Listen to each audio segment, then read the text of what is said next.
Alright, discuss based only on the information, one benefit and one shortcoming of Monte Carlo simulation.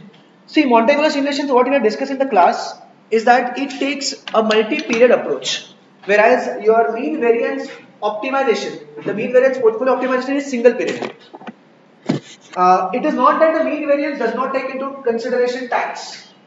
This is a misconception that mean variance optimization does not take into consideration the tax effect.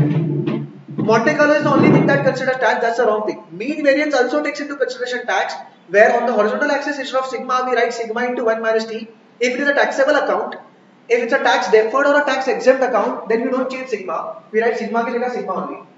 Only if it is a taxable account, then horizontal axis में हम लोग sigma की जगह sigma into 1 minus t लिखते हैं. Similarly, जो vertical axis है, वो r हो जाएगा r into 1 minus t अगर taxable account है, annual taxable account है. Tax deferred है या tax exempt है, then we don't change the vertical axis, we keep it r as r only. Probably we can look at actual equivalent r in case of tax deferred account. Tax exempt में तो कुछ करने की जरूरत नहीं है.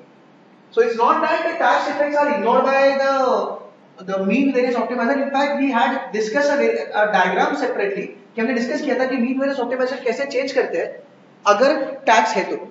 Then what is not considered by the mean variance optimization is tax effect because of rebalancing. Understand, every year you will be rebalancing something, that means you will be selling the winners, buying the losers.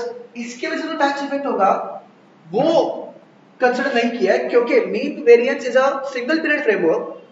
It's assumed that you are not going to rebalance in the middle, whereas Monte Carlo is a multi-period framework where you are assumed that you could rebalance in the middle, and because of that, the tax effect of that would be considered. So one is multi-period, that's a normal thing. That अगर single period का horizon दिया है, तो Monte Carlo भी use कर सकते हो या mean variance भी use कर सकते हो, आंसर सेम होगा. For example, a guy who has just retired. A guy who has just retired would have a single period horizon. In that case, you can use mean variance also, या Monte Carlo also. The advantage of Monte Carlo that it can accommodate multi-period will be useless. But a guy who has just got married will have multi-time horizon. From marriage till the date of children's birth, then children's birth to children education, then retirement, then post-retirement. तो 4 time horizon होंगे, तो इसमें Monte Carlo ही use करना पड़ेगा, इसमें mean variance optimisation use नहीं हो सकता.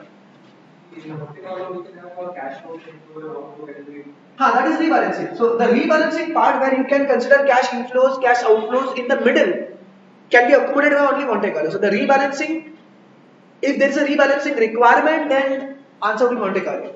So let's look at over here. She believes that the market environment during the retirement stage is likely to be fundamentally different from there during careers. इसका clearly मतलब है 2 time periods. A time period till retirement where the market would be different, and time period after retirement where the market would be different. So for this need, mean variance cannot be used. I mean, so the optimizer, mean variance optimizers cannot be used. She has to use Monte Carlo simulation. And उसके बाद she also believes that capital gain tax will be enacted sometime in next 5 years. मतलब अभी नहीं है. और ऊपर वाले case study में मेंशन किया था कि कैपिटल गेन टैक्स नहीं है. मतलब कैपिटल गेन टैक्स इनैक्ट होने के बाद उसका मिडल ऑफ द इयर्स में कुछ इफेक्ट पड़ने वाला है.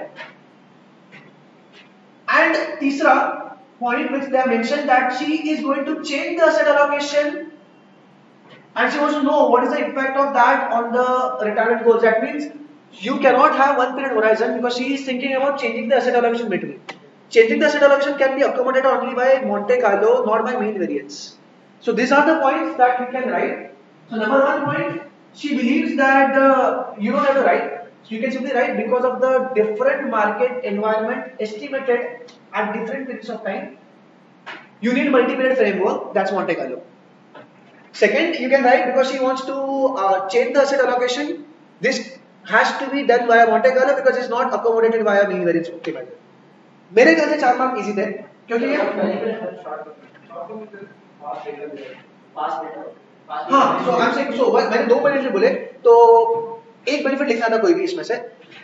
शॉर्टकमिंग वो लास्ट पॉइंट में दिया है कि एक्चुअली Monte Carlo में जो एक्सपेक्टेशन सिग्मा कोरिलेशन है वो फ्यूचरिस्टिक होना चाहिए.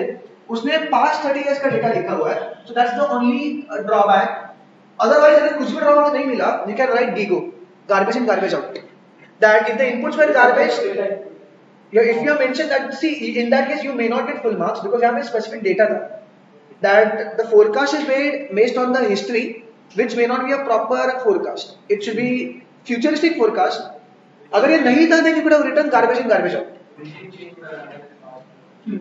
So if there was a fundamental agile change, then the past data couldn't have been used for the future data.